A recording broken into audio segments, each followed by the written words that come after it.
Hello everyone, my name is Kevin Raj. I am from the Indian Institute of Science, Bangalore.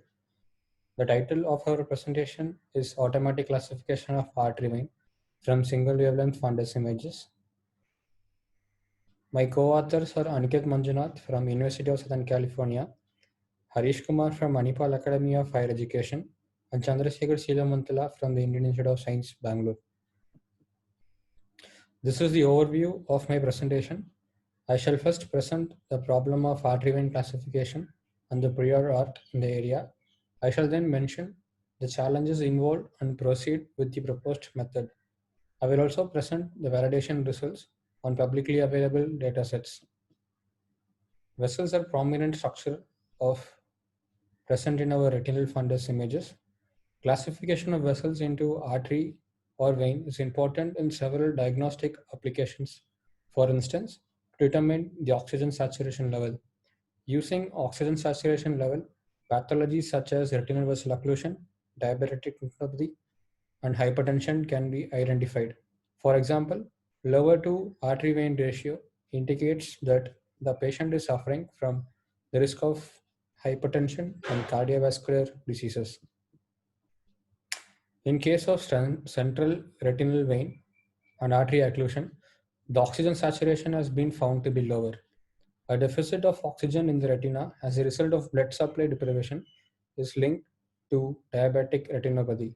The picture here shows a retinal oximetry map obtained using fundus images captured at two wavelengths. While this procedure gives precise results, it requires additional hardware, which is quite expensive. The slide shows a typical two wavelength fundus imaging setup employing a TopCon fundus camera with Oxymap analyzer. Two fundus images, one at 570 nanometer and the other at 600 nanometer, are obtained, from which the artery or vein classification is done and the oxygen saturation level is computed. The question that we are asking is the following. Could we perform artery vein classification using a single wavelength fundus image? Could we, for instance, treat the problem as a multi-class classification problem? A color fundus image is shown here. The corresponding vasculature map shows the artery in red, vein in blue, vessel crossing indicate in green color, and white indicates neither artery nor vein. Before proceeding with our approach, we briefly review related prior art. The early techniques were based on image processing approaches, mainly relying on intensity features, topological or geometrical features.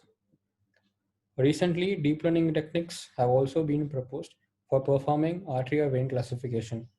Notably, fully connected convolution neural networks, UNet architecture, refined UNet model with a dual wavelength images have been used for classification.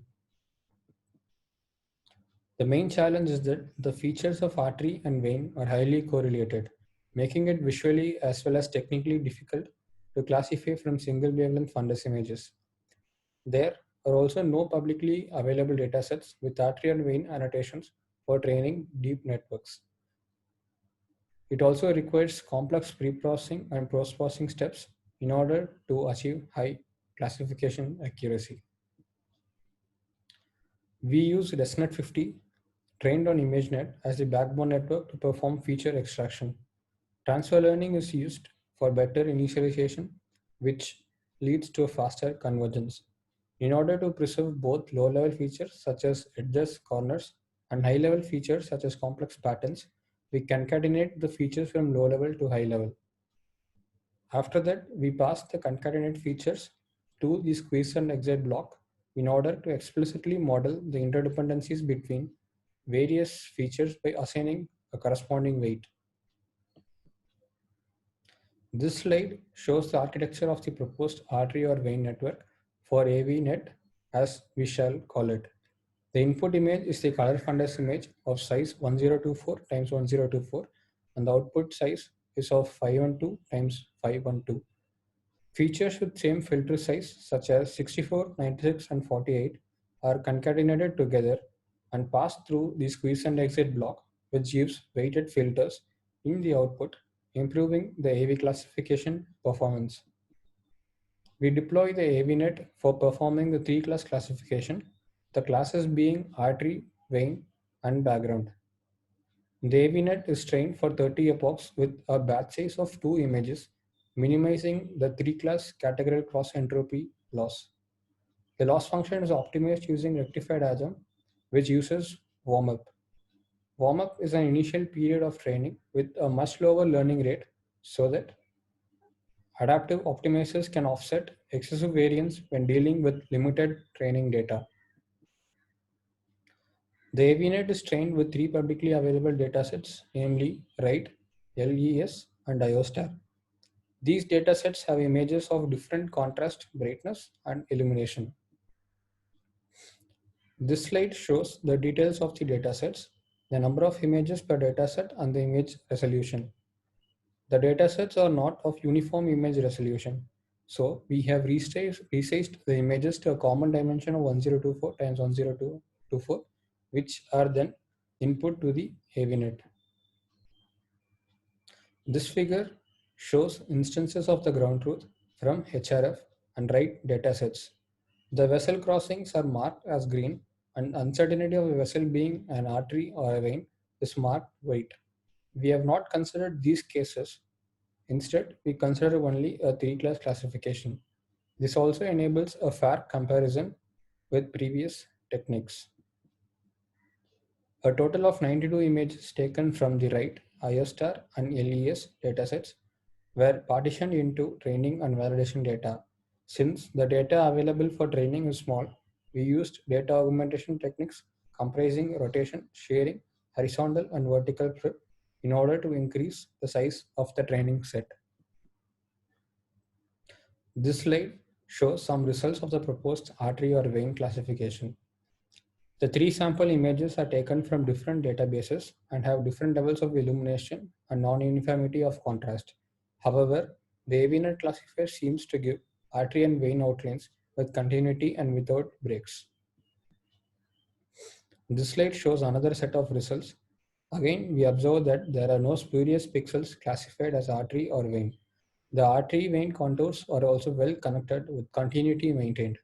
This is a subjective assessment. We shall then next perform a quantitative assessment of the accuracy of classification. We consider the standard metrics, namely sensitivity, specificity, accuracy, for quantifying the classification performance of the AVNet.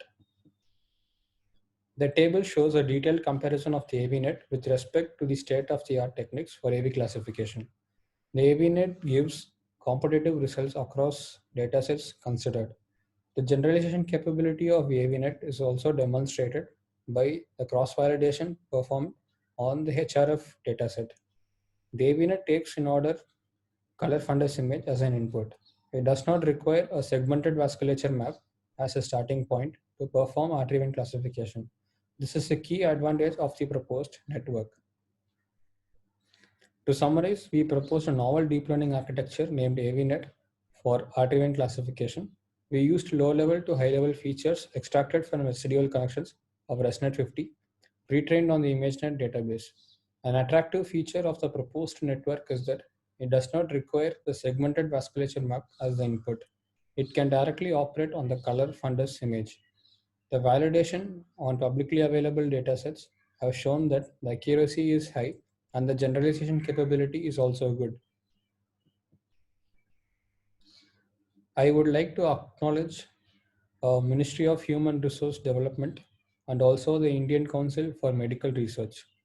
I would also like to thank the fellowship from Science and Engineering Research Board. That brings me to the end of my presentation. Thank you for your kind attention.